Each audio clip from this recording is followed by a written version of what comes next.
नमस्कार मित्रांनो, स्वागत आहे तुमच्या सर्वांचं आपल्या आजच्या पहिल्या ब्लॉगमध्ये।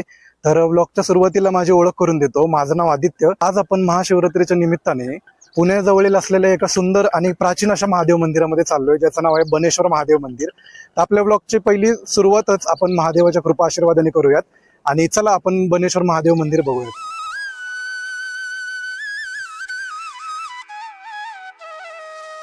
पुण्यापासून सुमारे 45 किलोमीटर अंतरावर निसर्गाच्या कुशीत वसलेले एक शांत आणि प्रसन्न ठिकाण म्हणजे बनेश्वर मंदिर। साल 1749 मध्ये नानासाहेब पेशव्यांनी या ठिकाणी एक सुंदर शिवालय, धर्मशाळा आणि पुष्करणी असावी अशी संकल्पना मांडली आणि त्यातूनच या मंदिराची स्थापना झाली। शिवगंगा नदीच्या तीरावर वसलेलं हे मंदिर आजही जंगलाने वेढलेलं असून इथे आले की मनाला एक वेगळी शांतता जाणवते। मंदिराच्या मुख्य आवारात प्रवेश करताच दोन्ही बाजूंना हिरवाई आणि निसर्ग आपलं स्वागत करतो। समोर वाहनांसाठी पार्किंगची सोय देखील आहे। मुख्य प्रवेशद्वारातून आत गेल्यावर प्राचीन वास्तुकला आणि शांत वातावरण मनाला भारावून टाकतं। मंदिरासमोर दोन सुंदर पाण्याची कुंड दिसतात। मुख्य मंदिरासमोर नंदीचं दगडी शिल्प अत्यंत भव्य दिसतं। त्याच्या समोर सभा मंडप आणि गर्भगृह आहे, जिथे श्री बनेश्वर शिवलिंगाचं दर्शन घेता येतं। मंदिराच्या उजव्या बाजूला हनुमान मंदिर आहे, तर समोर गणपती आणि इतर देवांचीही मंदिरं पाहायला मिळतात। मंदिराच्या बाहेर येताच डाव्या बाजूला पुन्हा एकदा निसर्गाचं सौंदर्य आणि लहान मुलांसाठी ऍडव्हेंचर पार्क देखील आहे। खरं तर लहानपणी पहिल्यांदा आई बाबांसोबत इथं आलो होतो, तेव्हा फक्त फिरायला आलो होतो, पण आज मोठं झाल्यावर या ठिकाणाची खरी शांतता आणि महत्त्व जाणवलं। निसर्ग,